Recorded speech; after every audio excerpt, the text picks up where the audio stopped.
There last night. Every night, the world's farmers must feed 216,000 more people, 80 million per year. It is becoming more difficult for the world's farmers to keep pace with this growth in demand.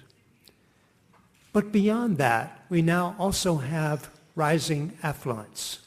There are probably at least 2 billion, maybe close to 3 billion now, who want to move up the food chain, consuming more grain-intensive meat, milk, and eggs. This also takes more grain.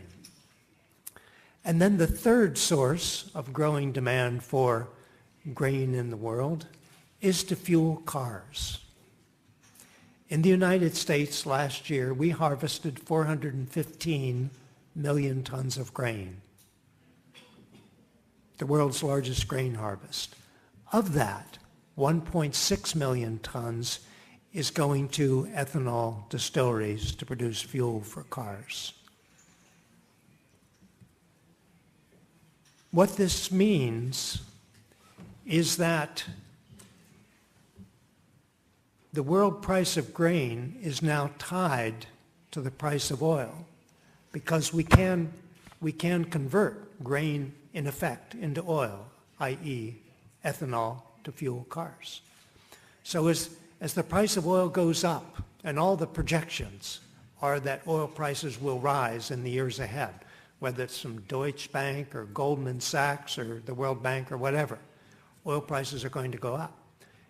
And the price of grain is now tied to the price of oil because if the food value of grain is less than the fuel value, the market will move the grain from the food economy into the fuel economy, into the energy economy. And I don't think that even many of the world's economists have yet figured out that the price of grain is now tied to the price of oil. On the supply side, I want to talk about three things. One is falling water tables. The second is melting ice sheets and rising sea level. The third is melting mountain glaciers and the effect on the flow of major rivers. Water tables are now falling as a result of overpumping in countries that contain half the world's people. And these include the big three grain producers: China, India, and the United States. As the demand for food has increased, so has the demand for irrigation water. Farmers in India, for example, have drilled 21 million irrigation wells. They are now pumping water faster than aquifers can recharge, so water tables are falling. In effect, overpumping, whether it's in India or China or Saudi Arabia or Mexico, means that we are increasing food production with irrigation in the short run in an inflated way, not in a sustainable way. Because if you overpump, then eventually you will deplete the aquifers and the rate of pumping will necessarily be reduced to the rate of aquifer recharge. So in effect, we're creating food bubble economies that will be bursting at some point in the years ahead. And again, I don't think we've yet quite grasped what overpumping is about. One dramatic example would be Saudi Arabia. The Saudis have been self-sufficient in wheat production for more than 20 years.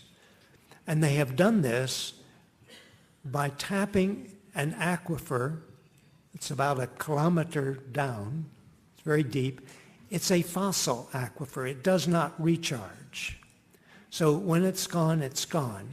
And the Saudis announced 2 years ago that that aquifer was largely depleted.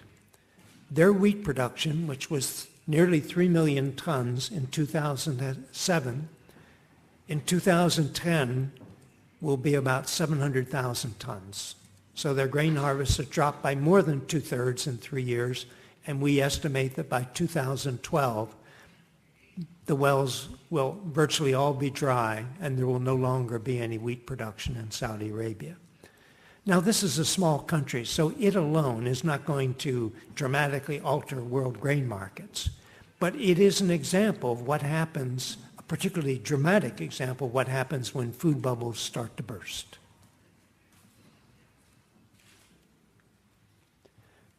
Melting ice sheets. The Greenland ice sheet is melting, and it is melting at an accelerating rate. If it were to melt entirely, sea level would rise by 7 meters. The West Antarctic ice sheet is breaking up.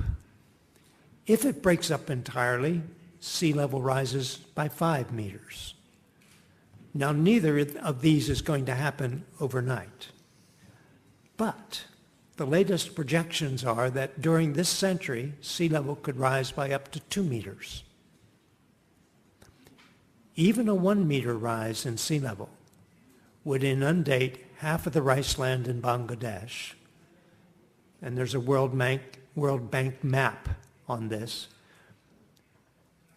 A 1 meter rise in sea level would put a good part of the Mekong Delta in Vietnam underwater. The Mekong Delta produces half the rice in Vietnam. Vietnam is the world's #2 rice exporter after Thailand. There are another 19 or so rice-growing river deltas in Asia that would be affected in varying degrees by a 1 meter rise in sea level. What is to me so interesting about this is that ice melting on a large island in the far North Atlantic can shrink the grain harvest of Asia, where half the world's people live. We are now living in a very complex world in the interaction between natural systems, the climate system, and the economy, food production.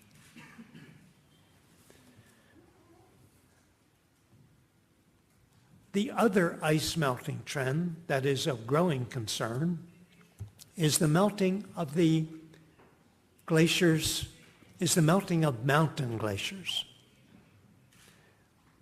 Of most concern is the melting of the glaciers in the Himalayas and on the Tibetan Plateau, because it is the ice melt from these glaciers that sustains the major rivers of Asia and the surface irrigation systems that depend on them. The rivers are the Indus, the Ganges, the Mekong, the Yangtze River, the Yellow River. China is the world's #1 producer of wheat. India is #2. The United States is #3. With rice, China and India totally dominate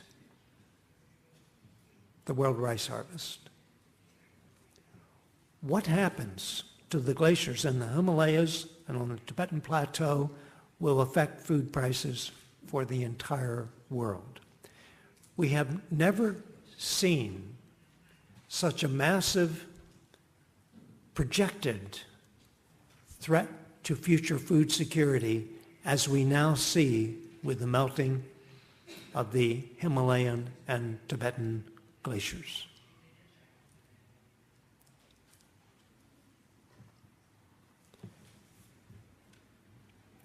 Thus far, I've been talking mostly